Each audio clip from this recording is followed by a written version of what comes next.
Pagi-pagi makan ketan, siang-siang makan nasi.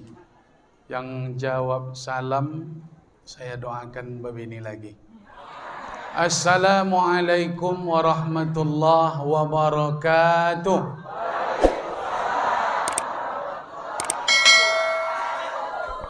Apa-apa pula yang semangat jawab. Bujang-bujang tak ikut dia.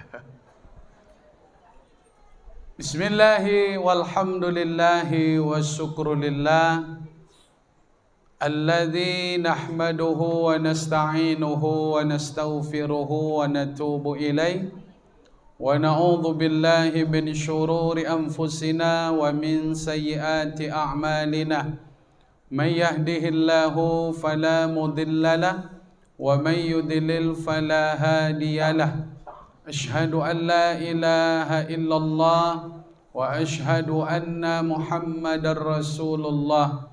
Allahumma salli wa sallim wa barik ala Sayyidina Muhammad wa ala alihi wa ashabihi ajma'in. Allahumma alimna ma jahilna wa dhakkirna ma nasina. Allahumma inna nas'aluka ilman nafi'a. Allahumma inna na'udzubika min ilmin la yanfa'. Allahumma ij'al jam'ana hadha jam'an marhumah wa tafarruqana min ba'dihi tafarruqan ma'sumah. Pengurus Masjid Al-Hidayah Ujung Batu yang sama-sama kita muliakan. Kemudian bersama kita malam ini hadir pemerintahan setingkat kecamatan, Bapak Camat yang hadir malam ini, Bapak Kapolsek atau yang mewakili, keluarga besar kantor urusan agama yang juga hadir, beserta pemerintahan kelurahan atau yang mewakili. Juga turut hadir malam ini keluarga besar Bank Riau Kepri Syariah, Bank BNI, keluarga besar Bank BRI Cabang Ujung Batu. Alim ulama cerdik pandai, para guru, para ustaz yang hadir selalu kita muliakan. Kita doakan selalu agar tetap menjadi suluh di tengah kegelapan. Nenek mamak pemangkuh adat, orang-orang tua kami cerdik pandai yang didahulukan selangkah dituakan sehari, menjadi tempat bertanya minta petuah oleh anak cucu keponakan. Bapak-bapak, ibu-ibu, seluruh undangan jemputan majlis yang hadir. Mungkin kami tak dapat menyebutkan undangan, pangkat jabatan, gelar, tokoh-tokoh pemuda, remaja, anak-anak kami. InsyaAllah kita semua yang sedang duduk di majlis ilmu pada malam ini, mudah-mudahan kita termasuk kelompok orang-orang yang dimuliakan oleh Allah. Amin ya Rabbal Alamin. Dari lubuk hati yang paling dalam Bapak dan Ibu, kita keluarkan ucapan yang paling berharga, ucapan puji dan syukur kepada Allah. Ucapan yang keluar dari lubuk hati akan dipandang oleh Allah, karena yang dipandang Allah itu hanyalah yang bersumber dari hati. Allah tidak melihat ucapan, kata-kata, pangkat jabatan, bentuk raga dan harta kita. Innallaha la yanzuru ila suwarikum. Allah tak melihat rupa kita. Allah tak melihat badan jasad fisik kita. Bahkan harta kita tak dilihat oleh Allah. Lalu apa yang dipandang Allah terhadap kita? Walakinnallaha yanzuru ila qulubikum. Yang Allah tengok dari kita ini adalah hati Bapak dan Ibu. Maka bersyukur itu mesti dari lubuk hati.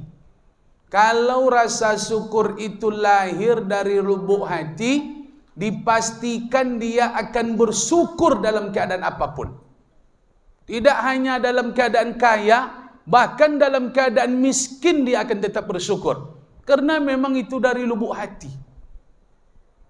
Bukan hanya dalam keadaan sehat, dalam keadaan sakit pun dia akan bersyukur Bapak dan Ibu. Karena memang dari lubuk hati. Orang yang betul-betul bersyukur pasti Allah berikan kebahagiaan hidup di dunia. Yang layak bahagia itu bukan orang kaya, tapi orang kaya yang bersyukur kepada Allah. Kalau dia kaya tak bersyukur, maka harta dia tidak akan mendatangkan kebahagiaan. Orang sehat kalau tak bersyukur, maka kesehatan dia tidak akan memberikan kebahagiaan. Orang miskin kalau bersyukur, dia mesti pasti bahagia. Orang sakit kalau dia bersyukur, sakitnya itu akan mendatangkan kebahagiaan Bapak dan Ibu. Makanya lahirkan ucapan syukur dari lubuk hati yang paling dalam. Kenapa Pak Ustaz? Karena tingkat ketaatan yang paling tinggi itu adalah ketika seseorang sudah bisa mensyukuri segala yang Allah takdirkan untuknya dalam hidup ini. Kalaulah bisa kita terima seluruh yang Allah takdirkan, ikhlas dengan ketentuan dan takdir Allah, orang itu sudah berada di level tertinggi dalam ketaatan Bapak dan Ibu. Jadi orang taat itu bukan orang yang tiap hari ke masjid, bukan orang yang bolak-balik haji umrah. Kalau dia tak bisa bersyukur, diuji oleh Allah sakit asam uratnya 10,5. Rupanya tak ke masjid, mengeluh yang keluar dari mulutnya. Apalah dia tinggi betul asam urat kau. Padahal lah rajin solat jamaah, diuji dengan asam urat, mulai keluar ucapan mengeluh, berarti dia tidak bisa dikatakan taat Bapak dan Ibu. Orang taat itu orang yang menerima segala yang ditakdirkan, yang ditentukan oleh Allah untuk dirinya. Bapak dan Ibu hadirin yang dimuliakan Allah, salawat dan salam sebagai bukti cinta kita kepada Rasulullah. Kita tak lupa mengirimkan senantiasa, apalagi hari Jumat. Hari Jumat khusus memperbanyak salawat. Ketepi zikir karena salawat di hari Jumat Bapak Ibu. Kesamping zikir karena salawat di hari Jumat itu. Maka nanti yang pergi salat Jumat itu, yang dibacanya dalam masjid menunggu Jumat itu salawat, bukan zikir. Begitulah luar biasanya salawat di hari Jumat. Sampai-sampai berapapun banyaknya salawat, sampai ke Masjid Nabawi, di situ beliau dimakamkan. Sebanyak apapun selawat dari umat ini yang sampai hari Jumat itu kepada Nabi, Nabi akan terima itu dan akan dibalas. Balasan tertingginya adalah syafaat nanti di akhirat. Surat cinta yang kita kirimkan itu akan berbuah pertolongan Bapak dan Ibu. Apa surat cinta itu Pak Ustadz? Salawat dan salam kepada Rasulullah. Allahumma salli wa sallim wa barik alaihi. Bapak-bapak dan ibu-ibu yang dimuliakan Allah, Ustaz Bom sudah 2 kali ke Masjid Al-Hidayah. Dulu kalau tak salah, hujan hari kalau tak salah dulu. Ingat kami hujan. Acaranya Serak Merah. Kami ditelepon Pak Pengurus, kami katakan ada rencananya kami ke Inhil. Tapi karena cerita orang Inhil tak selesai, akhirnya kami iakan dengan Pak Haji. Okeylah ke Al-Hidayah kita insyaAllah. Lagipun ambo rindu pula kau mai Bapak Ibu. Ambo kalau masjid AC ko sonang hati ambo. Jadi masuk kau mai ko ya sodak. Apalagi le ujung batu ko angin. Jadi masjid tu harus AC. Masjid yang pakai AC itu insyaAllah diburu oleh jemaah insyaAllah. Daripada di luar kan lama pakai AC kan.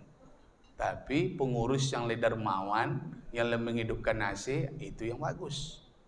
Kadang ada masjid itu ada AC, tapi hari Jumat aja hidupnya. Kalau ikon tak nampak. Bapak dan Ibu hadirin yang dimuliakan Allah.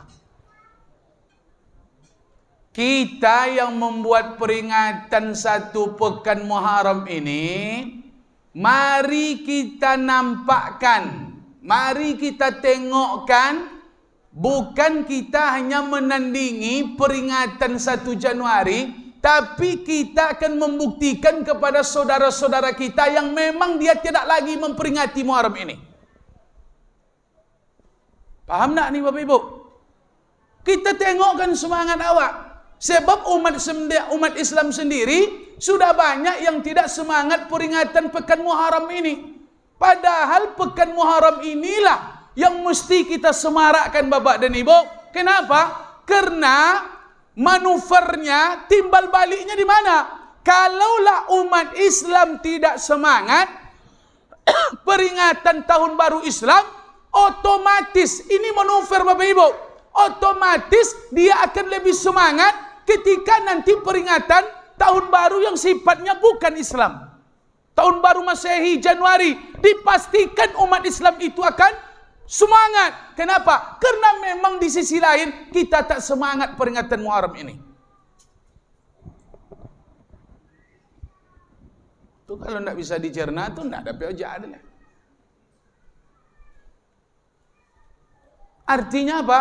Dua sisi ini tak bisa dielakkan. Kalau kita lebih condong ke kanan, maka yang kiri pasti lemah. Kalau kita condong ke kiri, yang kanan pasti lemah. Sebab sisi ini hanya dua. Yang pandai kanan, pasti kirinya tak begitu pandai. Ada tidak orang dua-duanya hebat? Tak ada Bapak Ibu. Orang gilonya. Hebat sado. Maka mesti kita semangatkan. Tak bisa santai-santai peringatan Muharram ni Bapak Ibu. Kalau memang semangat jamaah pakai makan bersama, buat makan bersama. Sekali salam satu pekan, kita awali tahun baru ini dengan makan bersama. Kata orang tua-tua kita dulu, ingat sama yang meninggal, kirimkan doa. Ingat sama yang hidup, makan bersama. Ujung batu ni bukan kaleng-kaleng. Subuh saja bisa pakai makan, masa malam tak bisa? Jadi ceramah ini bukan kaleng-kaleng.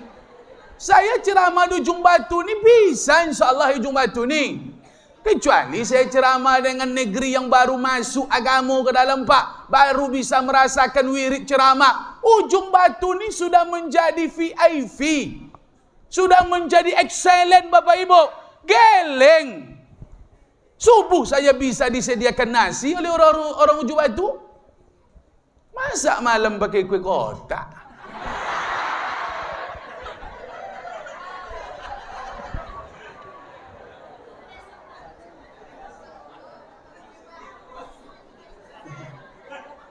Orang tidur saja kita bisa nyediakan nasi, bangun orang. Apalagi orang malam bangun, pasti bangunlah karena nasi itu Bapak dan Ibu. Yang tidur saja bangun karena nasi itu. Meledak lagi jemaah besok kalau pakai makan tu. Meledak. Tak banyak ada melotui jemaahnya semua. Pakai kuih kotak sajalah melimpah. Padahal isi kuih kotaknya duanya. Bisa melimpah jemaah. Apa lagi nasi bungkus le? Oh, insyaAllah. Kalau mau. Kalau tak mau, ya teruskan saja kuih kotak ni Bapak dan Ibu.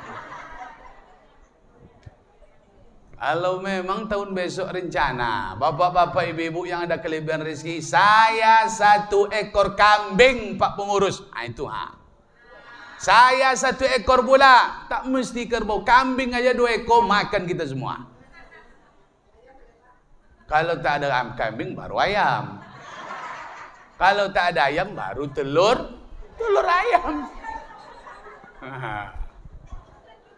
Oh Pak Ustadz, ribet masalah Pak Ustadz. Kita ada rumah makan standby.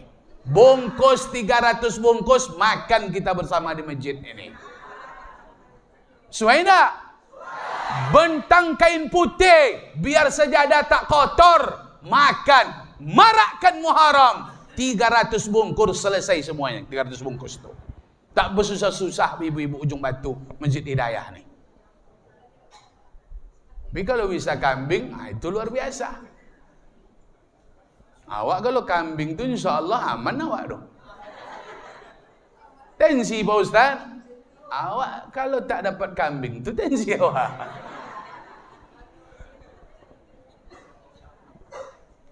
Nah, ini bukan kami menyinggung Pak Pengurus tak. Sebab kerja ini tak bisa oleh pengurus kalau tidak ada dukungan jamaah.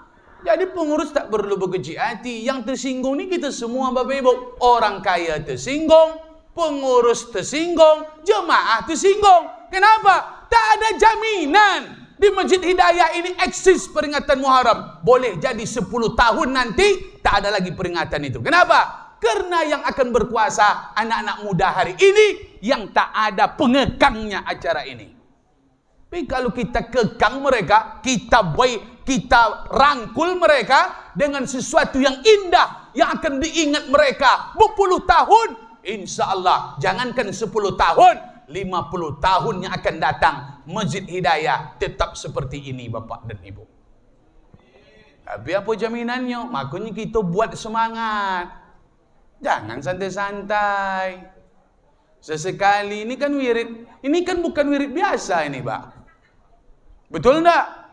Yang diundang ustaz dari luar. Kalau kami insya Allah dibawa makan. Tapi kami ingin makan bersama Bapak dan Ibu. Kalau kami dibawa makan insya Allah. Kalau tak dibawa makan tak usah undang kami. Itu aja. Itu sama dengan membunuh ustaz namanya tuh. Ustaz Bom-Bom ni ceramah ingin membangkitkan semangat jemaah. Itu aja. Makan bersama. Nah, pembukanya aja sudah riuh awak kan? Dah poning awak Nah, itulah insya-Allah tahun depan kita semangatkan insya-Allah. Amin. Buka langkah di tahun baru dengan bangkitkan semangat kebersamaan di Masjid Al-Hidayah Ujung Batu. Doakan yang kaya insya-Allah murah rezeki. Dia infakkan, sedekahkan sedikit hartanya demi kebersamaan, kita akan merasakan nikmat besar itu akan ditambah tercurah ke Kecamatan Ujung Batu insya-Allah. Amin ya rabbal alamin. Bapak dan Ibu hadirin yang dimuliakan Allah Subhanahu wa taala. Apa saja yang ada kaitannya dengan Muharram, dengan pekan Muharram ini, apa saja kaitannya Pak Ustaz? Ustaz Bom-Bom tak akan bercerita panjang lebar tentang peristiwa-peristiwa di bulan Muharram. Apa cerita Nabi Hijrah? Bisa ditonton ceramah kami di YouTube Ustaz Bom-Bom Kampar. Jadi materi malam ini tak ada di YouTube. Sengaja kami sampaikan di Masjid Al-Hidayah. Kalau masuk YouTube nanti alhamdulillah lah. Kalau tak masuk nanti undang kami lagi ke sini. Kadang bermasalah suaranya Bapak Ibu. Sudah direkam rupanya mic-nya tak masuk suara. Maka video tu tak masuk. Usnuzan aja. Dulu lah pernah ceramah sini tapi tak masuk ceramah sini. Rupanya suaranya bermasalah. Maklumlah kami ini kan baru pakai kabel-kabel ini ya. Kecuali dah pakai mic yang mahal tu Pak. Macam Ustaz Somad, Ustaz Hidayat kan tak ada kabel-kabel iko lagi kan. Maka jarang suaranya bermasalah. Maklum sajalah. Kalau tak masuk YouTube tu dah undang lagi. Sampai masuk lah insya-Allah. Kalau masuk nanti baru aman kan. Ada pertinggal untuk Masjid Al-Hidayah. 1. Awak poin-poin penting yang awak kaji malam ini Bapak Ibu. Karena memang isi kue kotaknya 3, poinnya 3 insya-Allah kita sampaikan. Kita kaji ini memang sesuai semua ini. Ibu, diam Ibu dulu. Ini ketawa Ibu ini tersinggung pengurus mendengarnya ini. Nah, 3 poin ini insya Allah bikin kita semangat insya Allah. Amin. Poin pertama tentang pekan Muharram di bulan yang mulia ini. Pertama sekali Ustaz Bom-Bom ingin sampaikan Bapak Ibu bahwa bulan Muharram ini salah satu dari bulan mulia. Ingat, bulan Muharram ini salah satu dari bulan mulia. Inna iddatas suhuri indallahi 12 sahra. Dalam surat At-Taubah ayat 36.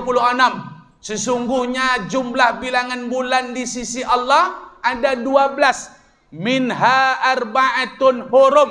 12 itu ada 4 bulan haram. Hurum itu mulia. Haram itu menghilangkan kemuliaan. Kenapa zina itu haram? Karena zina menghilangkan kemuliaan. Kenapa judi itu haram? Karena judi menghilangkan kemuliaan harta. Kenapa mencuri itu haram? Minum khamar itu haram? Karena semuanya menghilangkan kemuliaan. Makanya bulan ini disebut bulan mulia.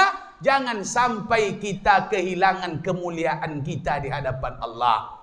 Mana 4 bulan mulia itu Pak Ustaz? Nabi jelaskan dalam hadis. Kata beliau sallallahu alaihi wasallam, salasatun mutawaliyah. 3 di antaranya serangkai berturut-turut. Muharram, Zulqa'dah, Zulhijjah, Muharram. Ini serangkai ini Pak. Zulqa'dah, Zulhijjah, Muharram. Bulan mulia ketiga-tiganya. Rajab Mudhar. Rajab Mudhar. Yang keempat Rajab Mudhar namanya. Kenapa Rajab itu disebut Rajab Mudhar?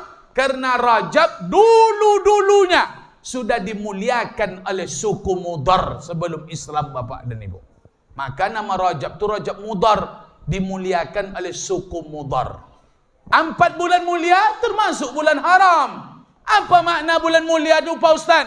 Amal ibadah, kata Syekhul Islam Ibn Taimiyah dan bahwa sebahagian ulama, mereka mendefinisikan, mengartikan, memberi pernyataan, maksud bulan mulia ini Allah lipat gandakan amal saleh kita di bulan ini Bapak Ibu. Jadi ketaatan di bulan ini bonusnya banyak. Tak sama ibadah di luar bulan mulia. Amal saleh di bulan mulia ini Allah lipat gandakan. Kebalikannya apa? Dosa, maksiat, mungkar, Allah lipat gandakan juga balasannya di bulan mulia ini. Kalau membuat amal saleh, pahalanya lipat ganda. Kalau berbuat dosa, dosa pun dilipat gandakan di bulan ini Bapak dan Ibu. Aku hati-hati. Bahaya bulan kok. Lalu apa ceritanya Pak Ustaz? Ternyata Allah sambung ayat itu ketika Allah bercerita tentang kemuliaan. Bulan ini bulan yang mulia. Tolak langkah tahun Islam itu 1 Muharram.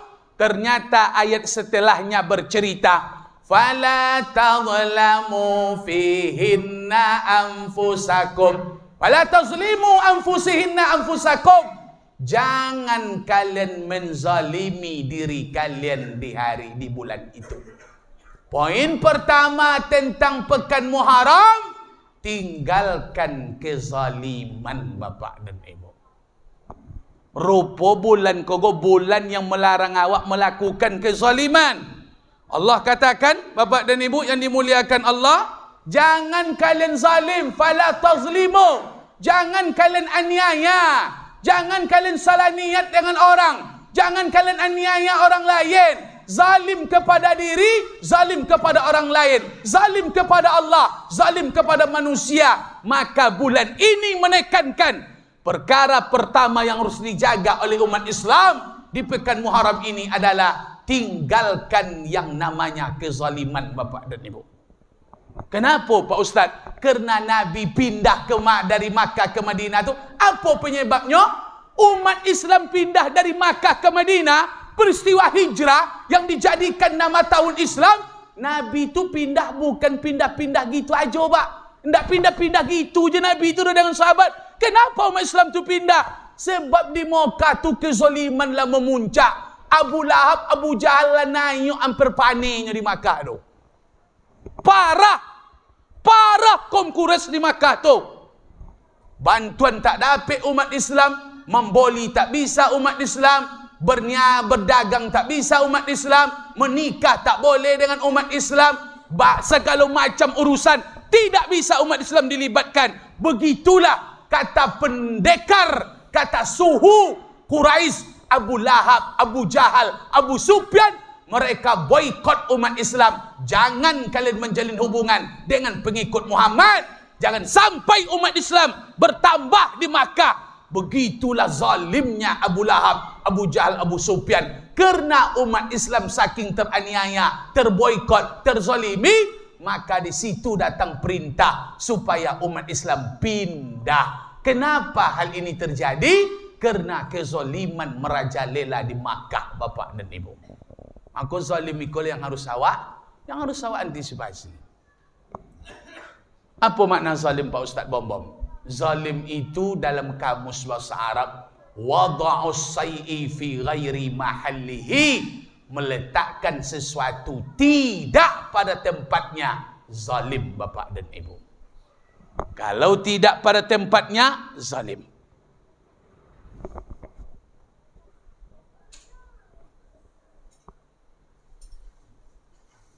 Banyak tenganguk, apa cara?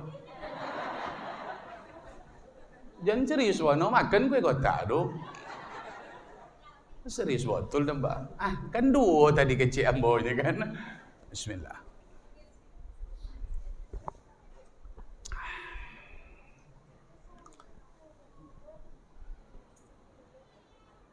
Lanjut Bapak Ibu. Meletakkan sesuatu tidak pada tempatnya. Nanti akan jelas. Cuman kita jelaskan kezaliman ini. Zalim, aniaya, salah letak itu ada dua macam.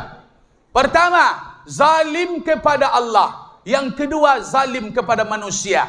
Zalim kepada Allah, apa maknanya Pak Ustaz? Kita salah letak segala yang Allah berikan kepada kita, tidak kita letakkan pada sesuatu yang Allah inginkan dari pemberian Allah itu. Contoh, Allah berikan kita mata yang sehat. Apa keinginan Allah dengan mata yang sehat ini? Bom, ku berikan kau mata yang sehat agar engkau mengaji, baca Quran. Pakai mata tutup mengaji. Rupanya Ustaz Bom ndak ditengoknya Quran mata yang sehat kau. Banyaknya menengok Facebook leh, banyaknya menengok YouTube, banyak menengok Instagram, menengok bini-bini orang di Facebook, Bapak dan Ibu. Berarti Ustaz Bom salah lotak mata yang dikasih Allah, Bapak dan Ibu. Zalim. Itu zalim loh. Banyak mata kau menengok TV daripada menengok Quran, zalim. Banyak mata kau mohon maaf menengok SMS daripada menengok Quran. Banyak mata membaca Quran daripada membaca Quran, zalim. Sampai masanya mata itu akan dipertanggungjawabkan di hadapan Allah. Di akhirat besok baru menyosal. Punya mata nan torang bendorang, tapi tak dipakai untuk ibadah kepada Allah. Itu zalim Bapak Ibu. Telinga dikasih Allah jelas pendengaran telinga. Sehat telinga apa tu le. Joleh dek ni tu apa pendengaran le. Tapi yang sehat-sehat telinga malam ika jarang dibawa mendengar ceramah. Banyak le telinga mendengarkan musik. Banyak telinga mendengar ghibah. Banyak telinga mendengar caci maki. Telinga yang tidak dipakai, yang Allah inginkan dari telinga ini, dengarkan ayat-ayat Quran, dengarkan ceramah. Yang tidak memakai telinganya untuk keinginan Allah, maka dia zalim dengan pemberian Allah, Bapak dan Ibu. Aku yang sehat-sehat telinga tu pakai tahu mendengar ceramah. Percuma awak punya telinga sehat tu kalau nak dengar ceramah, ancak pokak awak leh. Ancak pokak leh Bapak Ibu. Pokak nak berdosa dah. Kalau tak pokak berdosa punya telinga ancak ke? Aku mana nak mau pergi wirid tu? Ancak pokak leh. Leh tentu pokak ya. Pekak. Yang parahnya pekak-pekak badak lu dulu. Tu ada je tu Pak. Yang parahnya nya ndak pokak dah tapi pokak je pun tu. Pokak-pokak badak. Tu bini kalau pokak-pokak badak naik tensi awak Anak gini lah banyak pokak-pokak badak. Main HP, awak panggil, Yung, Bom. Nya donganya tapi nak menyahut dah. Tu pokak-pokak badak dah. Lah beberapa kali baru menyahut. Tinggi pula jawabannya leh. Habis ni dipanggil. Oh siapa? Dek. Nak dengar. Rupa menjawab. Apa? Awak dapunya kan? Pokak badak tu. Apa boleh Pak Ustaz? Lidah awak lai sehat. Allah kasih lidah untuk apa? Agar kalian bisa membaca ayat-ayat Allah. Tapi lidah yang masih bisa dia berkeliaran, bisa ke kanan, ke kiri, ke atas, ke bawah. Masih bisa merasa kecap asin, kecap manis, garam, gula, pahit. Semua itu masih sehat lidah merasakan. Kalau sempat lidah nanti sudah blank, sudah terkena penyumbatan, stroke, mohon maaf Pak, jangan tuk baca Quran leh, bercakap aja tak bisa awak dah. Maka selagi lidah tu lurus, pakailah lidah tu untuk mengaji. Ada masanya nanti tiba-tiba blank lidah tu sumbat, penyumbatan. Lidah tu lah yang pertama kali dihantamnya. Sebab semua saraf yang ada di badan ni kuncinya di bawah lidah. Tanyalah sama kesehatan, tanyalah tukang terapi. Semua saraf di badan ni kuncinya, sinyalnya tu di bawah lidah. Maka orang stroke, lidah tu dihantamnya dulu. Maka selagi sehat lidah tu bawa mengaji. Dah sampai kapan besok nak tahu tu awak dah. Malam-malam kini banyak orang stroke mendadak. Langsung serong aja lidahnya leh. Maka sebelum serong tu bawa mengaji. Kalau lah serong nak ke mengaji je leh, terapi dulu leh. Apa kan dibaca leh? Faham tak? Apa lagi Ustaz? Banyak. Semua yang Allah beri, Allah ingin kita beribadah. Tapi banyak kita yang tidak memakai semua itu untuk ibadah. Yang sehat badan tak ke masjid, yang ada harta tak bersedekah, yang belum kena tensi tak solat tahajud, yang sehat lambung tak puasa sunat, yang lahir yang beteh sehat mata lidah tak mengaji. Orang seperti ini zalim kepada Allah. Namun kezaliman ini Allah berikan jalan ampunan. Kalau kita bertaubat, Allah ampuni. Selagi nyawa di kandung badan, bertaubatlah. Di tahun baru ini, kita awali dengan taubat kepada Allah. Apa sebab? Sebab dosa kezaliman kita di tahun yang lalu teramat banyak yang tak bisa kita ungkapkan kepada Allah. Makanya taubat Nabi Adam, Rabbana zalamna anfusana wa illam taufir lana wa tarhamna lanakunanna minal khasirin. Maka awak sering-sering bertaubat. Sebab awak ko zalim bapak dan ibu. Sehat badan tapi tidak ke masjid. Lidah sehat tapi tidak mengaji. Mata sehat tapi tak mau nengok Quran. Telinga sehat tapi tak dengar ceramah. Zalim. Kalau sempat kita kurang-kurang taubat, kita mati dalam kezaliman, tidak diampuni Allah, kita membawa dosa itu sampai menghadap Allah Subhanahu wa taala. Zalim yang kedua, zalim kepada manusia. Nah, ini yang parah ini. Kalau zalim kepada Allah, bertaubat aman. Insya-Allah Allah ampuni. Tapi jangan tunggu-tunggu taubat nih, Pak. Usahakan selalu bertaubat. Siang malam kita bertaubat. Bertaubat yang paling hebat itu kapan? Sepertiga malam terakhir. Bangun kita salat sunat 2 rakaat. Kemudian kita perbanyak taubat. Amal ibadah super menjelang azan subuh itu taubat, Pak. Istighfar. Sebab waktu sahur itu waktu yang Allah muliakan bagi orang-orang yang minta ampun kepada Allah Subhanahu wa taala. Maka nanti kalau cepat-cepat bangun tu, apa amal ibadahnya? Istighfar. Poi ibu-ibu ke dapur pergi masak sahur, istighfar. Poi awak duduk-duduk dari sejadah sudah salat, istighfar banyak. Konang dosa-dosa dulu. Banyak dosa-dosa awak. Berjudi, berzina, mencurilah, cakap-cakap tak eloklah. Maka dosa-dosa itu kita mohon ampunkan kepada Allah Subhanahu wa taala. Cuman Bapak dan Ibu, ternyata kezaliman yang parah itu kezaliman salah letak aniaya kepada saudara, kepada manusia. La yatrukuhullah. Kalau kalian zalim dengan saudara kalian, Allah tak ikut campur. Zalim dengan manusia, Allah lepas tangan. Allah tak ikut campur urusan kita dengan kita. Kapan Allah ikut campur? Kalau tak selesai urusan kalian dengan sesama kalian di dunia, di akhirat baru Allah ikut campur. Faqassallahu ba'dahum min ba'din. Allah akan selesaikan. Allah akan tuntut balas siapa yang zalim di dunia. Pasti Allah selesaikan kezaliman itu di akhirat, Bapak dan Ibu. Tanda akhirat itu ada apa? Tanda akhirat itu ada apa? Orang awam kalau ditanya, bukan pakai Quran hadis, bisa nak menjawab, bisa nak meyakinkan. Tanda akhirat itu apa? Tanda akhirat itu ada apa? Sampaikan.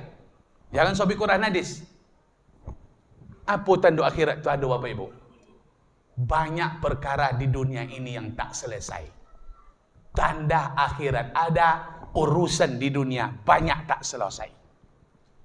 Kalau selesai di dunia, tak perlu Allah buat akhirat. Rupanya akhirat menyelesaikan urusan yang tak selesai di dunia. Mati membawa hutang. Kalau sempat tak selesai hutang, Allah tak adil, Pak. Ustaz Bambang berhutang dengan Pak Haji 5 juta, tak ambil bayu sampai mati, tak ku bayar sampai mati. Selesailah. Habis di dunia bercerita. Tidak, kata Allah. Ku tunggu masalahmu di akhirat. Rupanya akhirat akan menyelesaikan yang tak selesai di dunia. Berapa banyak orang hari ini bercokak sampai mati? Berkeluarga, bertetangga, bercokaknya, berkelahi sampai mati. Tapi dia tak minta maaf. Selesai urusan itu? Tidak. Yang tak selesai di dunia, pasti Allah selesaikan di akhirat. Maka akhirat itu ada. Kerana di dunia ini banyak kezaliman yang tak selesai, Bapak dan Ibu. Mana nak percaya akhirat tu? Dongan cerita malam ko. Banyak tak percaya akhirat tu. Aku semena-mena di dunia macam nakkan mati.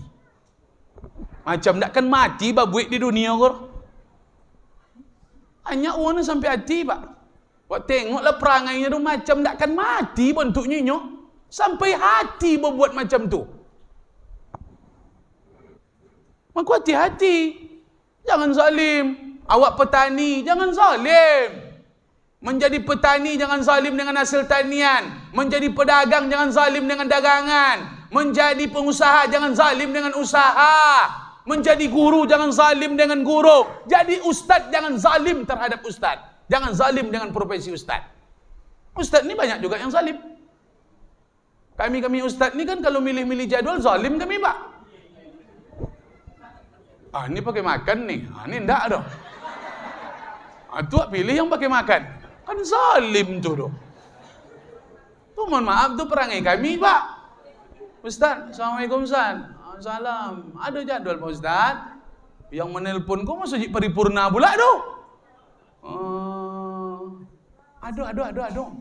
Dibatalkannya cik. Tapi kalau yang nelpon surau-surau kajinya, ada jadual Ustaz. Ponuh awak lah ponuh ini kajinya. Tu zalim tu, Pak. Tu zalim tu. Ambo itu yang ambo takutkan. Makanya supaya ambo tak zalim tu, buat makan besok. Kalau tak zalim ambo besok. Kalau jadual malam iko, mohon maaf Pak ya, tak pakai kuih kotak ke dah. Kalau malam jadual ko yang ambo tak jadi itu makanannya tak sikit. Ibu-ibu di sana tu tak bawa kuih kotak. Di Melayu tu, ceramah dekat kampung Melayu, jangankan makan di situ, Pak. Pulang aja, nanti pulang sebab kalau mau ceramah ke negeri-negeri Melayu tu, buya, pulang buya le. Iya bu, ku ada sikit buya. Untuk makan-makan di dalam mobil nanti. Dibawanya tujin dikasihnya roti, bahkan dikasihnya bibit kambiu. Bibit kelapa. Pokoknya bisa dibawa lah. Ambo sebagai apa kan masukkan yang itu aja. Jangankan makan di sikol. Masuk ibu-ibu tu seorang. Dulang makanannya. Masuk seorang dari sana. Dulang. Masuk seorang. Dulang. Berapa banyak makanan. Bisa awak pilih-pilih, Pak. Ndak suka awak nan depan awak. Bisa ambil tengok samping lepon makanan. Samping penuh makanan. Iko macam mana? Kotak satu kiri kanan. Takkan bisa awak menengok isi kotak orang tu. Tengok isi kotak orang apa isi? Samanya bro nyinya kan itu. Tapi kalau yang bawa makanan pakai dulang tu makanan, banyak sedekah ibu-ibu tu. Makanya kalau nanti awak macam tu, tak ambo zalim besok le.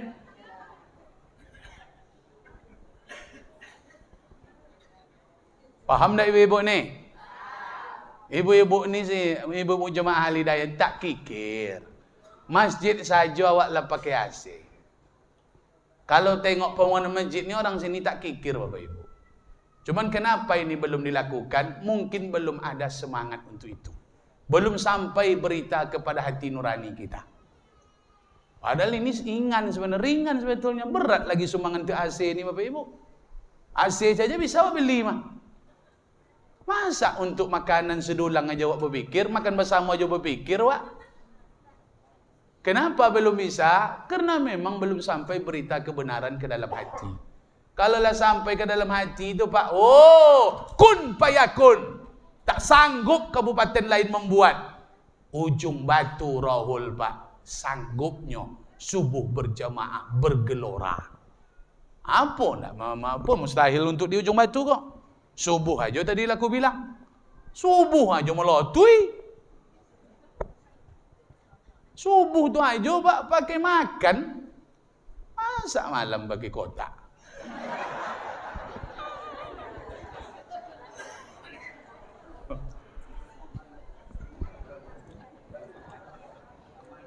Nah, awak tinggalkan. Apa tadi kaji awak? Yang petani jangan curang dalam tanian. Yang memotong karet, potonglah karet tu, juallah karet tu. Yang dijual karet, jangan jual tanah. Kalau nak jual tanah, pakai surat tanah. Iku awak jual gora, jual gota, jual karet, tapi tanah liat ada di dalam. Pempes anak-anak ada di dalam sebuah. Kadang celana lepis solatnya di dalam dia. Lo diam lu solat apalah solembar pula di dalam takung tu. Tu zalim bapak dan ibu. Tu aniaya kita tu.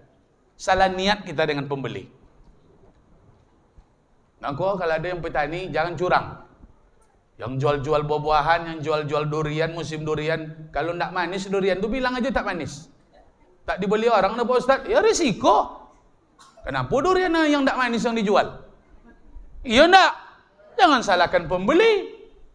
Awak yang barangnya tak bagus. Yang berdagang jujur dalam timbangan. Jangan mainkan timbangan. Allah suka sayang. Allah istimewakan pedagang yang jujur. At-tajir saduqul amin. Pedagang yang jujur. Pedagang yang lurus. Dia akan diberikan bonus, diberikan kemuliaan. Ma'an nabiyyin, was-siddiqin, was-suhada, was-salihin. Di akhirat dia akan berkumpul, berjumpa dengan orang soleh, dengan orang mati syahid, dengan para nabi, dengan orang-orang jujur.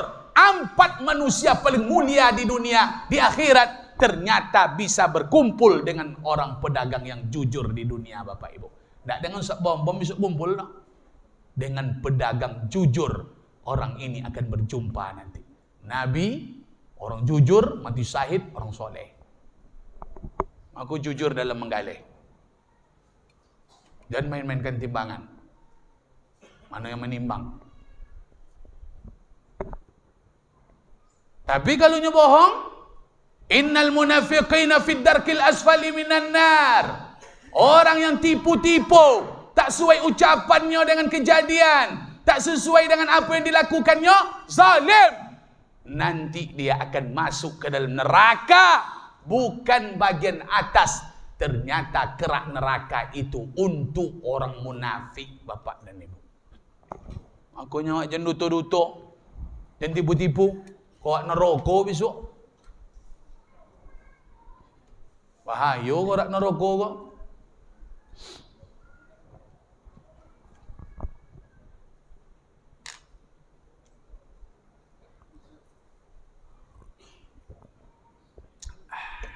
Walaupun air putih Bapak Ibu, tapi alhamdulillah lah. Tak masalah. Cuman bagusnya memang jangan air putih kan, itu bagusnya. Nanti ibu-ibu yang biasa jual-jual tepoci, boba itu bilang sama pengurus, awak bawa minuman nanti untuk guru tu apa? Jusnya kesukaan. Pokat mangga atau wortel? Tanya sama pengurus. Bawa jus tu ke siko. Sedekah segoleh jus sudahlah. Boba boleh jugalah. Tapi jangan torpedo ya. Torpedo jangan. Torpedo lah minum sudah tu torpedo tak bisa nerima lambung Ustaz dah. Tak masalah lah. Sekali aku maafkan bapak dan ibu. Jadi kaji awak tadi apa? Jangan zalim. Yang pengusaha jangan zalim dengan usahanya, dengan proyeknya. Guru jangan zalim dengan ilmu yang diajarkan. Orang kantor, ustaz, semuanya. Kenapa? Ittaqul zulma. Takutlah kalian berbuat zalim di dunia ini. Takutlah kalian salah niat, aniaya. Kalian buat orang lain kegelapan. Kalian gelapkan orang lain. Zalim itu menggelapkan bapak dan ibu. Zalim itu dalam kegelapan. Kita salah niat sama orang, berarti orang itu akan merasakan kegelapan. Kita aniaya orang, kita gelapkan orang itu.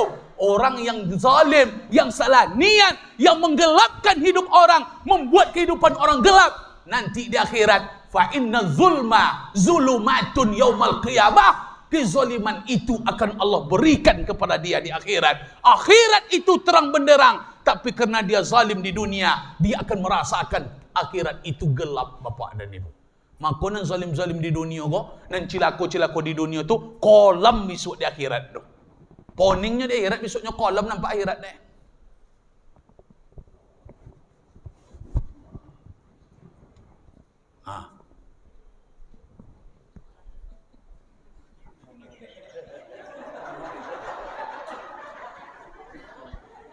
Kau bom asli kau bapak dan ibu.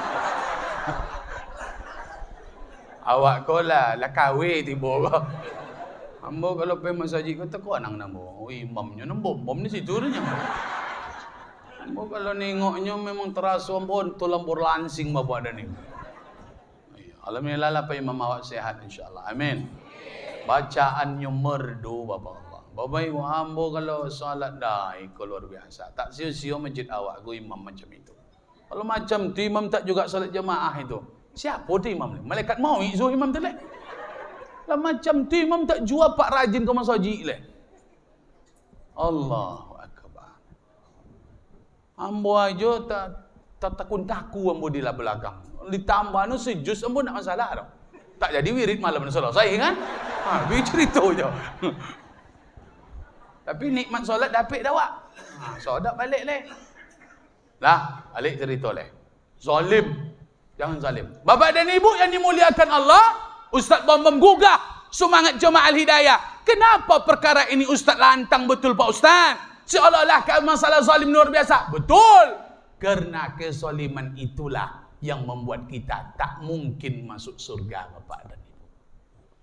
Orang masuk surga itu bukan karena orang banyak amal.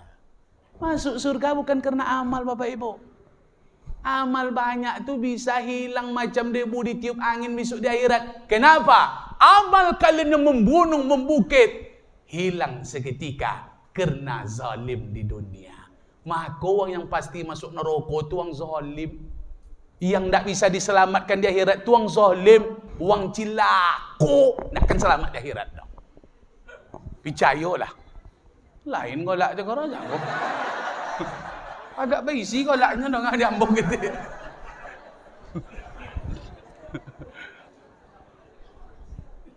Cuma tak terekam di HP tadi. Hati-hati Bapak Ibu. Mana buktinya Pak Ustaz? Ada bukti. Datang seorang laki-laki mengadu kepada Nabi. Ya Muhammad. Ya. Apa masalahnya? Inna fulanatan takumul laili wa tasumun nahar. Ada seorang perempuan ya Muhammad. Apa masalah perempuan itu? Dia rajin salat tahajud, dia rajin puasa sunat. Jangankan salat wajib, salat tahajud dia buat tiap malam. Jangankan puasa Ramadan, puasa sunat Senin Kamis tak dia tinggalkan. Lalu masalahnya di mana? Tapi perempuan ini ya Rasulullah, wa tu'zi jironaha bilisan. Ternyata lisannya zalim.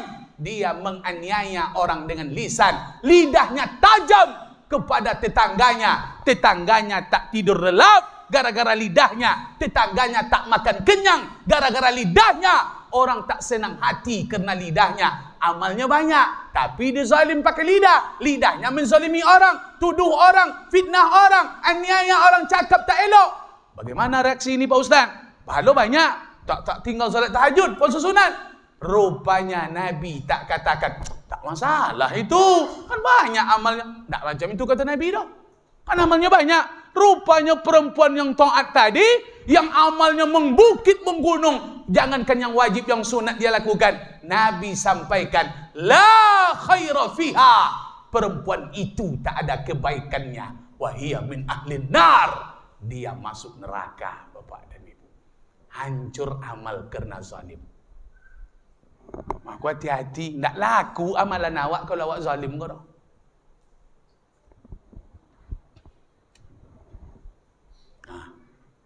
Aku jangan zalim-zalim.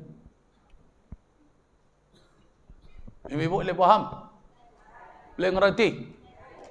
Makanya mulut tu jangan zalim-zalim. Kok macam potui muncung. Kayak laki pula tu. Ya parah bapak dan ibu. Janganlah macam itu leh. Habis amal ibadah ibu tu. Jilbab lah dalam. Mengaji tiap malam. Puasa sunat tak tinggal tiap bulan. Solat tahajudnya alhamdulillah lah malam. Tapi bercakap kat lakinya macam potui menyombau. Macam mampu kilik petir lah datang masuk neraka bini tu dulu Pak. Makanya Pak jangan risau-risau. Nak kalamuh dah masuk neraka bini tu, nak kalamuh dah. Jangan risau-risau lah. Dah? Sesuai Bapak Ibu? Alhamdulillahirabbil. Makanya hati-hati dengan kezaliman. Ada yang masuk surga tapi amalnya sikit. Kuncinya apa? Dia tak pernah zalim dengan orang lain. Tak pernah zalim, amalnya sikit, tak dibuatnya yang sunat-sunat. Yang wajib-wajib saja Pak. Tapi sudah dijamin oleh Rasulullah masuk surga. Siapa yang tak pernah zalim dengan orang? Tak pernahnya salah niat dengan orang lain Pak. Tak pernahnya iri hati, dendam, caci maki. Orang itu dijamin oleh Rasulullah masuk surga. Padahal amalnya sikit. Wajib-wajib aja dan dibuatnya. Tapi dengan sanaknya aman, dengan tetangganya aman. Hutangnya tak ada, tak dibayar orang tak masalah. Tak pernahnya mengicu-ngicuh dah. Tak pernahnya membalik caci maki dengan caci maki. Oh, orang macam tu mengangu surga untuk orang macam tu apa ibu. Makanya kualitas kita itu ditentukan dengan akhlak, bukan ibadah. Yang menentukan kualitas awak tu akhlak. Nabi itu kualitasnya, integritasnya diakui oleh seluruh umat. Nabi Muhammad itu yang mengakuinya bukan umat Islam Pak. Nabi Muhammad itu diakui oleh umat yang lain. Bahkan salah seorang penulis buku, Michael Hart, menulis sebuah buku dengan judul 100 tokoh berpengaruh di dunia. Siapa Michael Hart? Orang Nasrani, orang Kristen. Dibuatnya buku manusia yang hebat 100 manusia yang terhebat di dunia. Mestinya dibuat Nabi Isa nomor 1 sebab dia tokoh orang Kristen. Tapi dia tulis tokoh pertama manusia paling hebat di dunia itu adalah Muhammad. Kenapa bisa Muhammad itu diakui mengalahkan yang lain? Bukan karena ibadah, tapi karena akhlak Nabi itu Bapak dan Ibu. Yang dipuji Allah terhadap Nabi itu bukan ibadah. Ibadah Nabi itu tak bisa mengalahkan ibadah Nabi-Nabi dulu. Hebatlah ibadah Nabi Daud lagi Pak. Puasa mereka 6 bulan. Puasa awak sebulannya. Betul tak? Maka ibadah Muhammad tak pernah dipuji Allah. Yang Allah puji dari Nabi Muhammad itu akhlak. Wa innaka la'ala khuluqin azim. Allah puji akhlak. Makanya akhlak inilah yang menentukan kualitas kita. Jangan zalim, karena zalim itu letaknya pada akhlak perangai Pak. Tak ke ibadah. Ibadah tu korban dek zalim tu. Mati ibadah dek zalim tu.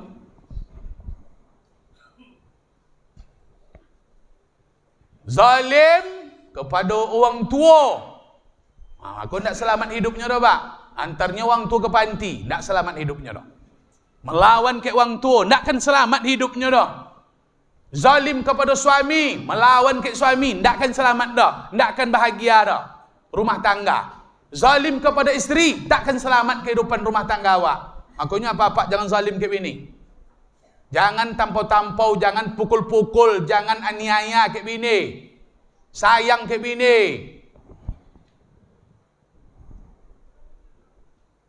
Konang jaso bini itu nakkan tabayu dah awak dah.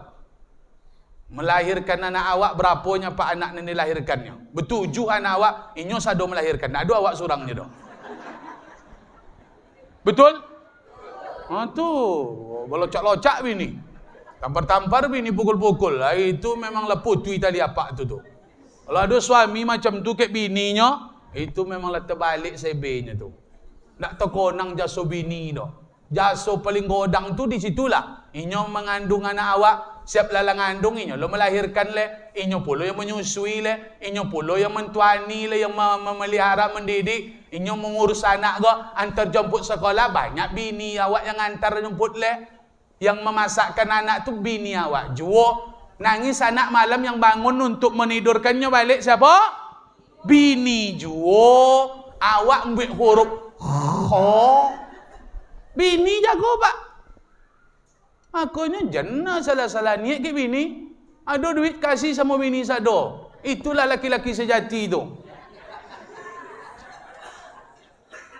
Cuman tengok-tengok bini itu dulu.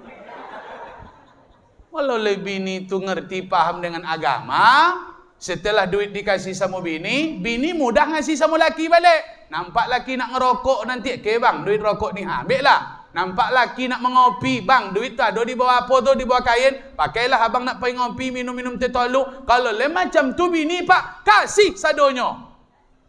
Ngerotinya dengan langkah kaki awak. Perlu duit, tak perlu minta dah. Lah nampak dia tulu-tulu awak nak pergi ngopi, ambil duit situ bang. Tu duit di situ ajonya letakkannya. Tu kasihlah samunya sado tu. Tapi kalau lah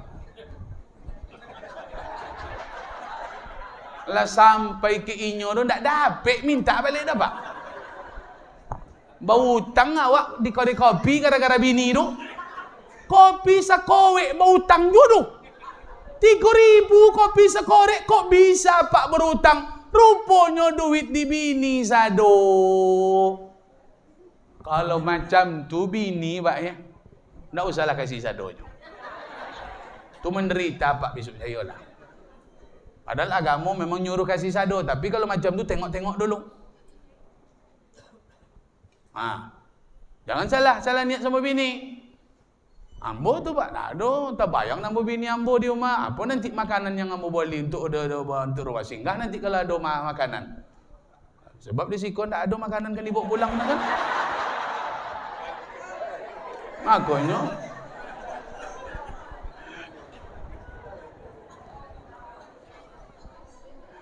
Makanya kadang-kadang kan ustaz tu nanti bungkuskan ustaz, bungkus lah. Awak kan buka kolang pintu pula awak di rumah. Balik ke cerita tadi pak. Balik ke cerita yang ada di negeri-negeri sana tu. Oh, bungkuskan tu ustaz tu. Teko anak-anak bini di rumah. Kami ngapo makan masuk dalam mobil nanti tidur pak. Masuk mobil tidur sampai rumah. Kenapa kue kotak ustaz bawa pulang? Anak bini terkonang di rumah. Tanda ustaz bom tak zalim. Itu maksudnya. Maka guru-guru kita dulu, pak, tanyalah sama mu buya-buya yang ada di Rahul kau. Iya ndak macam tu. Pulang buya guru-guru dulu tu, bawa kereta, sepeda, payah stangnya tu diluruskan, makanan bergantung-gantung di situ. Itu guru-guru wak dulu. Penuh sedekah jemaah tu. Datuk ambo guru wirid mah. Kalau pulang datuk tu makan tu seminggu makanan tu. Lopek tu seminggu menghabiskannya. Lomang, limpiong, apa leh? Goreng pisang. Itu yang bos sebutkan tu ndak ada ji malam gogo dah. No. Itu mimpi aja tinggal legan itu. Aku dulu nagori ko barokah. Betul. Karena kita pandai dengan ulama. Itu. Jangan sangka ustaz kau banyak makan. Ndak. Hari tadi ndak ada buka kue kotak tu. Terkonang anak bini. Balik juga zalim tadi lagi pak. Bolak balik aja kaji tu nya. Maka jangan zalim dengan anak bini. Apa makan duduk di warung di kedai. Kalau ada di kedai itu di warung tu makanan kesukaan anak awak, bini awak, bungkuskan. Itulah tanda awak cinta, bukan zalim kepada anak bini awak. Kok di kedai awak makan konyang, masa tak terbungkus awak sebungkus untuk anak bini di rumah? Oh, kan bercakapnya di belakang kan? Dapat dekingan kami malam goni. Itulah. Awak ceramah go, kaji-kaji ondah aja, Pak. Tapi sakit hati mendengar. Kaji tak tinggi-tinggi, tapi sakit hati. Ya, Bu ya. Jangan zalim dengan bini. Ambo kalau mengonang jasa bini, makanya ada sahabat Nabi, sahabat yang paling keras itu siapa, Pak? Umar. Pedang beliau tu standby 24 jam, Pak. Pedangnya standby, banyak cerita putus kepala. Umar itulah. Tak ada takutnya. Jangankan manusia, hantu tu takut sama Umar. Begitulah penjelasannya. Hantu takut sama Umar. Umpama Umar tu lewat di jalan gua. Nio kau makan ke Subondo tu. Rupa ada setan balik siap makan di situ kan. Maksudnya banyak ya, Bo. Balik. Umar nak lewat situ. Nampak jin hantu setan. Umar langsung banting setir, Pak, beloknya. Umar lewat. Setan aja takut ke Umar. Setan takut ke Umar. Rupanya Umar yang gagah berani perkasa, setan jin hantu takut. Rupanya, Pak, takut ke bini. Tak bisa melawan cakap bini. Tak pernah tinggi cakap sama bini. Terusnya dia melopeh aja bini. Apapun kata bini, tak pernah Umar sanggah. Jangankan mengeluarkan pedang, memenggal leher istri, bercakap untuk bini itu pun tak dilakukan Umar. Begitulah dia mengingat jasa bini itu, Pak. Ditanya oleh sahabat lain, kenapa Umar macam tu? Kenapa engkau khalifah macam tu? Yang kuat perkasa macam ini? Apa kata Umar? Ingat, mulut dia yang berbisa lebih besar jasanya ketimbang mulutnya. Jadi jasa dia yang kita ingat, yang awak ingat.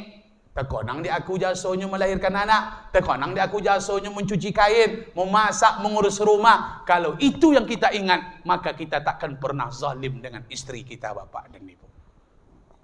Contoh tu dong. Kok banyak apa-apa kok mantan-mantan zalimnya nampak di aku. Lah mantan maksudnya, Pak. InsyaAllah besok ndak leh. Alumni kezaliman aja nampak di aku. Ya, Bu ya? Anda, iyo. Ibu macam tu juga, Bu. Laki jangan zalim dengan bini, bini pun jangan zalim terhadap laki. Jangan cakap-cakap tinggi sama laki.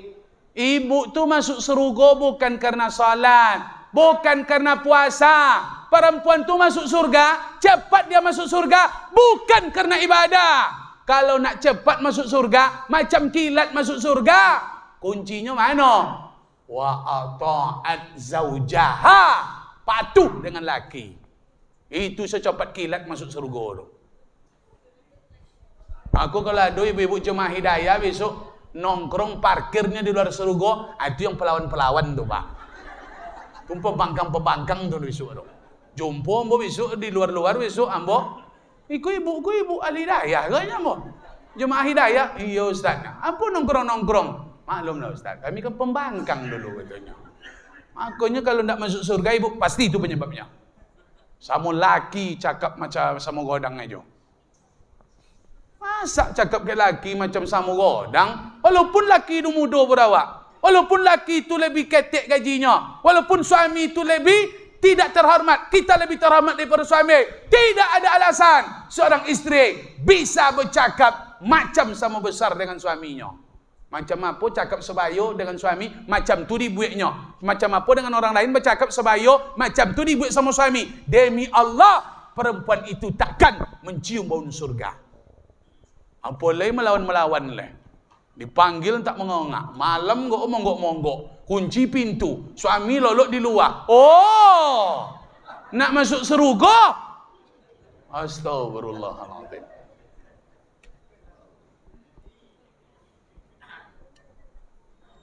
Lah, jangan aku taruh lah poning nampak dia aku ibu-ibu. Nah, yang kedua Pak, banyak penjelasannya kita tinggalkan untuk tahun depan cerita ko insyaAllah. Nak selesai kau malam ni. Nak tolok-tolok dek kue kotak ceramah kau dah bapak dan itu. Jadi ceramah kau terpaksa disingkat-singkat lagi kan. Kalau ambo jolen sekotak, sebuah iko Pak 2 jam tak akan putih-putih dah. Tapi awak janji tadi kue kotak kan 3 isinya, 3 penjelasannya. Yang kedua, poin dalam hijrah pekan Muharram yang pertama tadi jangan sebab zalim itu yang membuat umat Islam pindah, berangkat kapal umat Islam ke Madinah. Yang kedua, poin dalam pekan Muharram Ustaz Bambam ingin sampaikan, yang bisa melawan kezaliman itu apa? Bisa tidak ibadah menandingi kezaliman? Tidak. Ibadah tak bisa melawan kezaliman Bapak dan Ibu. Bukan tak bisa, tak sanggup. Awak kan zalim banyak nih. Banyak kezaliman sekarang nih. Orang yang zalim dengan maksiat segala macamnya, tak jujur segala macamnya, niaya lah. Bagaimana cara mengalahkan itu Pak Ustaz? Mengalahkan kezaliman itu adalah Nabi mengajak orang pindah ke Madinah. Melawan zalim di Makkah, ajak pindah ke Madinah. Ajak itu bahasanya apa Pak Ustaz? Dakwah. Melawan kezaliman itu adalah dakwah Bapak dan Ibu. Mengajak orang itu kebaikan, itulah lawan kezaliman. Bukan ibadah. Melawan kezaliman bukan Bapak pergi ke masjid. Melawan kezaliman itu Bapak mengajak orang ke masjid. Itulah yang akan membuat kezaliman hilang nanti. Dakwah itu yang puncak tu Pak. Ibu ibadah tu, puncak ibadah tu dakwah. Kenderaan Nabi itu nanti di akhirat. Kenapa Nabi dan Rasul mereka pertama berjumpa dengan Allah? Apa amal ibadah mereka Pak Ustaz? Apa kenderaan mereka yang mereka pakai sehingga mereka melejit berjumpa dengan Allah? Kenderaan Nabi itu Bapak Ibu, kenderaan Rasul itu di dunia ini yang buat mereka mulia menjadi Nabi, menjadi Rasul itu apa? Bukan salat, bukan puasa mereka, bukan ibadah yang lain. Yang membuat Nabi Rasul itu mulia karena mereka berdakwah, mengajak manusia kepada kebaikan. Itulah yang luar biasa Bapak dan Ibu. Makanya banyak-banyak mengajak orang kepada kebaikan. Ajak orang wirid, ajak orang ke masjid, ajak orang baca Quran, larang orang dari kemungkaran, larang berjudi, larang anak awak berjudi, larang anak awak berzina, larang anak awak minum khamar.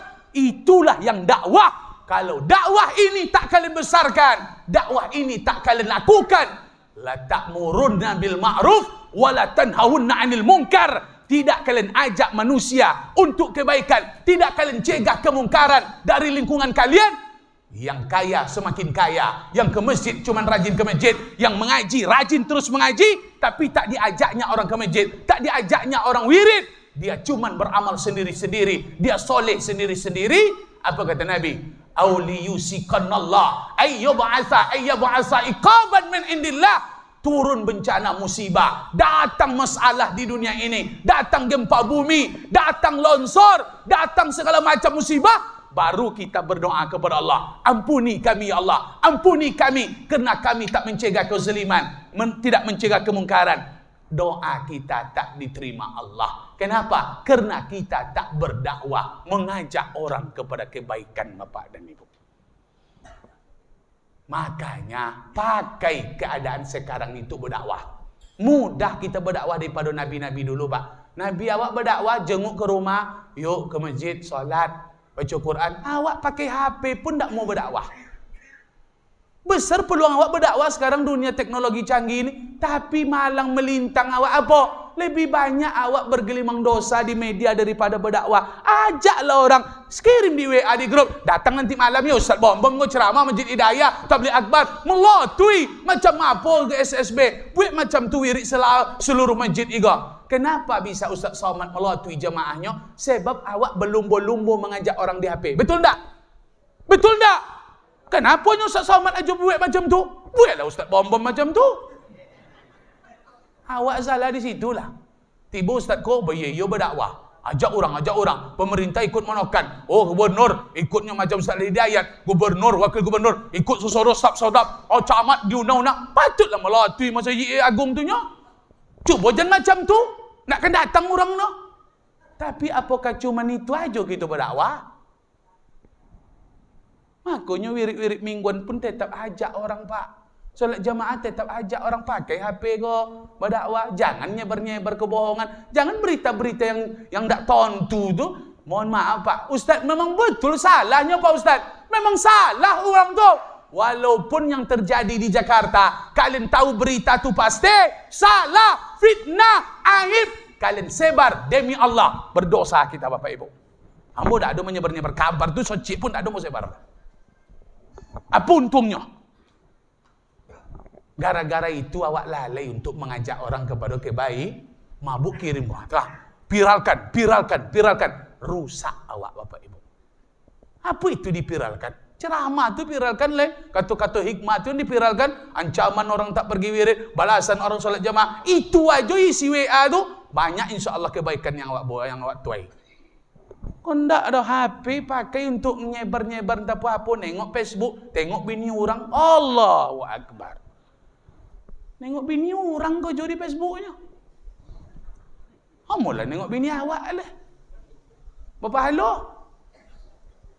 Cuman bini awak kau yang ndak berdandan ni macam mak lampir juga betul. Nak ditengok ayu mata je nan kolu. Bini orang dia bilang janjak enak. Bodak berlaku sadonya. Kalau ibu-ibu biar laki tu nak suka nengok bini orang tu, tampillah anggun, tampillah kain elok depan laki. Balik dari siko tu pakai kain nancak nak lolo. Dan dipakai je daster-daster kuyak tu le. Kau suami rumah kain kuyak je dipakai. Baju partai kuyak pula tu le. Tapi kalau pe undangan, sanggup dah ibu pakai baju partai kuyak tu? Sanggup dah ibu pakai baju daster kuyak? Padahal pahala di mana? Kalian pakai kain cantik kalian pakai minyak wangi kalian, pergi undangan, nampak sama laki-laki lain, dicium baunya sama laki-laki parfum, demi Allah, perempuan itu berdosa. Tapi kalau parfum tadi dicium dek laki di rumah, kain cantik tadi ditengok dek laki di rumah, itu yang dapat pahala isteri itu. Tapi terbalik, di rumah tu awak, baju kuyak, nan dipakai ndak minyak aun, balsem, minyak cap kapak. Patutlah Pak tu tengok bini orang kau jauh di Facebooknya.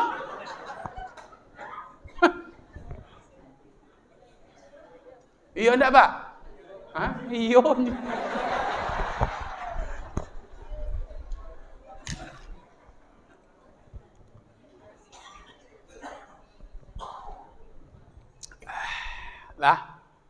Lah Bapak Ibu, dakwah. Tidak semua Bapak Ibu ni bisa menjadi penceramah. Penceramah ni namanya muallim. Kami ini seolah-olah kalau bahasanya muallim Pak, yang memberikan penjelasan Quran hadis ini kami memberikan ilmu muallim. Tak semua bisa, mohon maaf. Kalau tak tahu Quran hadis, tak bisa menjelaskan, tak bisa kita. Tapi semua Bapak Ibu bisa menjadi dai, mengajak orang kepada kebaikan. Menjadi penceramah tak bisa, tapi menjadi dai bisa semuanya Pak. Jadi kita ni yang tinggi itu dai, yang tinggi level itu dai Bapak Ibu. Semua kita bisa mengajak orang. Makanya jangan malas-malas ngajak orang Pak Ustaz, marahnya Pak Ustaz, dilemparnya Pak Ustaz. Paling-paling nanti pakai roti dilempar Pak. Kan ada roti di kode itu. Dilemparnya pakai makanan. Nabi pakai batu dilempar orang Pak. Nabi pakai tulang dilempar orang. Awak paling-paling nanti lempar pakai mainan. Mainan anaknya lempar ke awak. Kainnya lemparnya ke awak. Ajaklah orang berapa banyak dapat orang dakwah untuk pergi kepada kebaikan. Pahala itu yang besar. Bukan kita beramal. Yang besar itu pahalanya kita mengajak orang beramal. Yang melawan kezaliman itu bukan beramal. Mengajak orang beramal. Orang beramal. Mohon maaf Bapak Ibu. Yang kalau ingin Bapak Ibu pasti beramal, Bapak Ibu pasti pergi ke masjid, bukan pergi ke masjid. Itu bahasanya, orang yang pasti beramal itu orang yang mengajak orang beramal. Bapak yang mengajak orang ke masjid, dipastikan Bapak pergi ke masjid. Jadi orang yang pasti beramal itu orang yang mengajak orang. Kalau tidak mengajak orang yang cuma menyuruh, macam kami ini kan menyuruh nih. Belum tentu Bapak Ibu, belum tentu kami lakukan. Tapi kalau Bapak mengajak anak, yuk ke masjid, Bapak pasti pergi ke masjid. Yuk wirid, Bapak pasti pergi wirid. Itulah makanya kalau kita ingin beramal, kuncinya ada, ajak orang beramal. Kita pasti beramal Bapak dan Ibu. Itu kunci itu. Itu yang kunci Inggris tuh.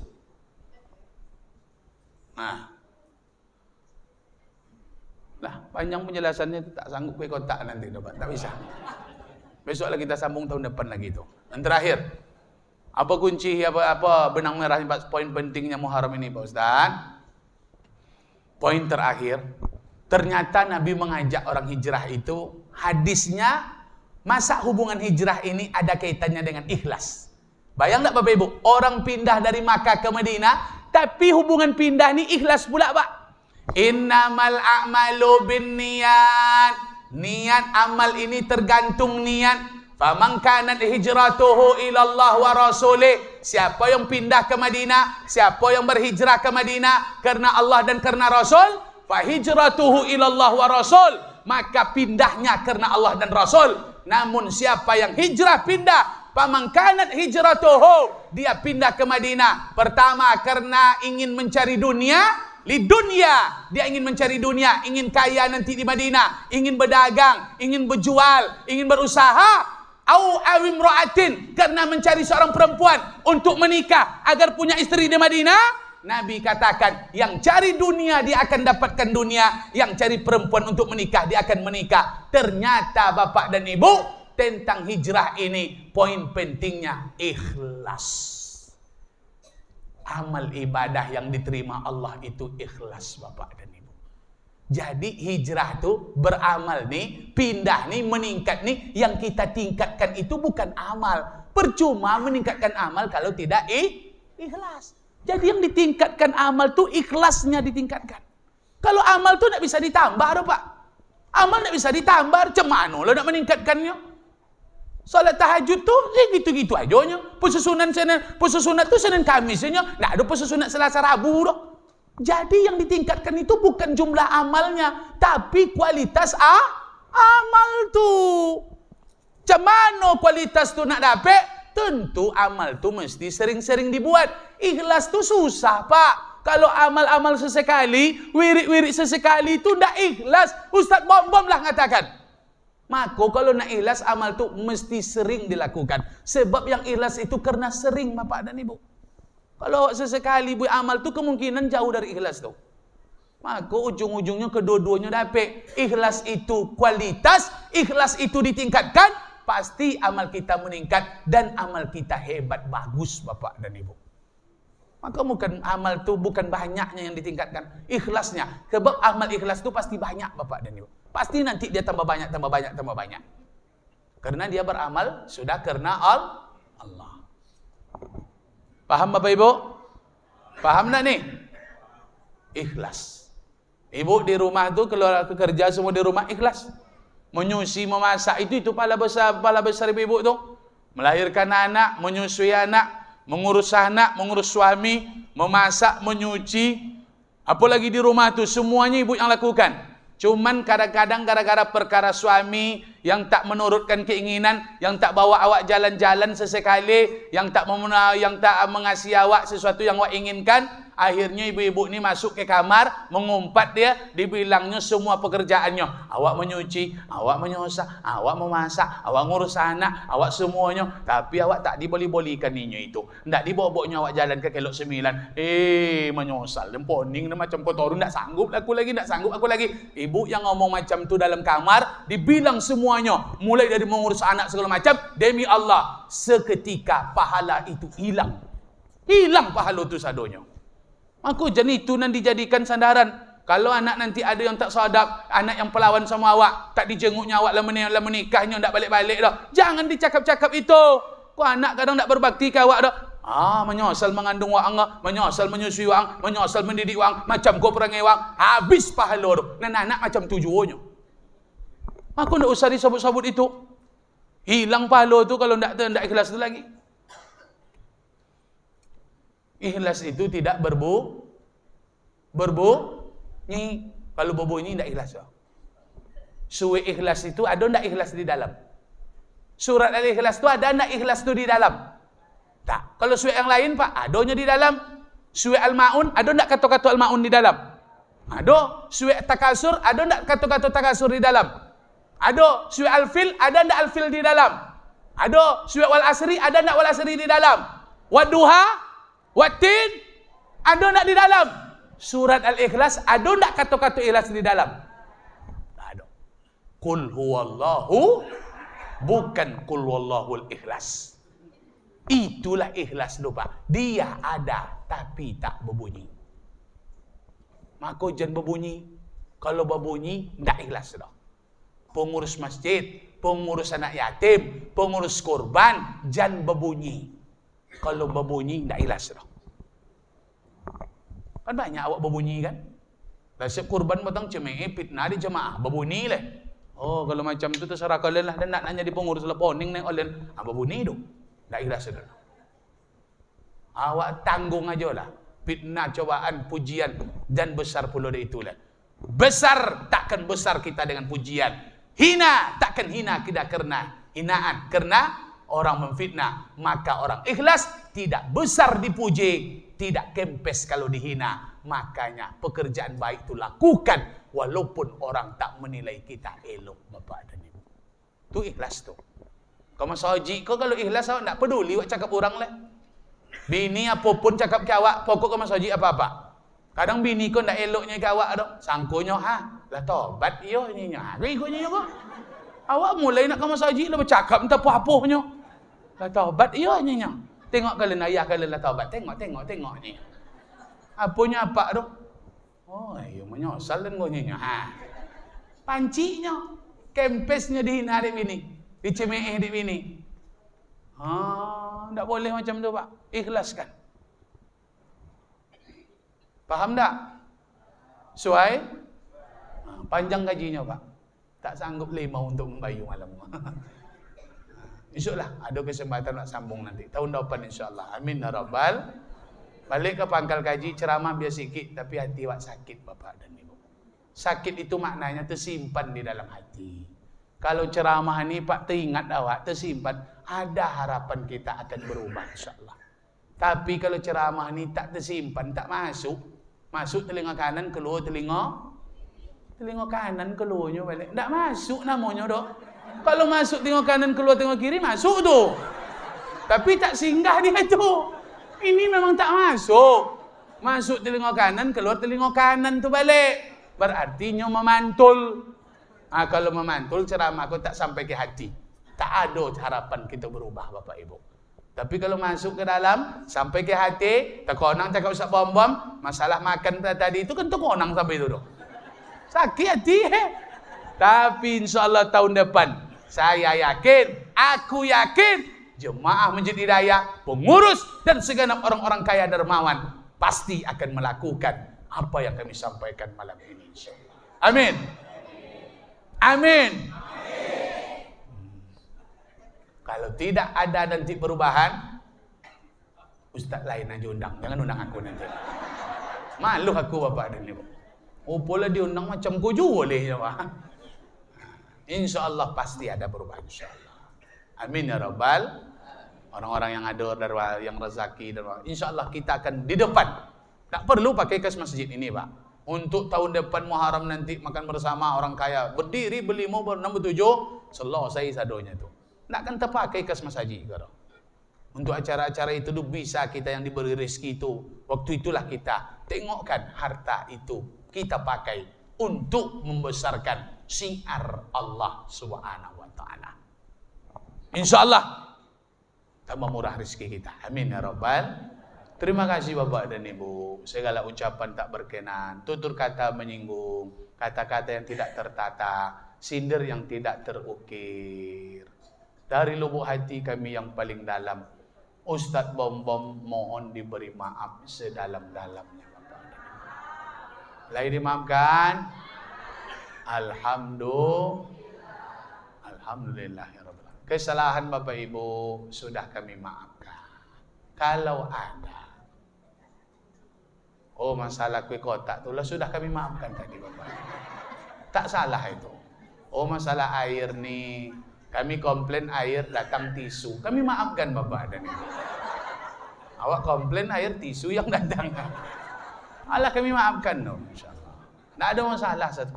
Tadi kami sudah makan dengan pengurus. Alhamdulillah, tak ada masalah. Satu pun kami tak menyimpan Bapak ini. Cuman untuk besok kita tengok-tengok dulu. Kalau siap berubah, insyaAllah Ustaz Bom ucapkan semoga kita berhijrah menjadi lebih hebat di masa yang akan datang. Terima kasih Bapak dan Ibu, mudah-mudahan bermanfaat. Subhanakallahumma wa bihamdika asyhadu an la ilaha illa anta astaghfiruka wa atubu ilaik. Akhirul kalam, wassalamualaikum warahmatullahi wabarakatuh.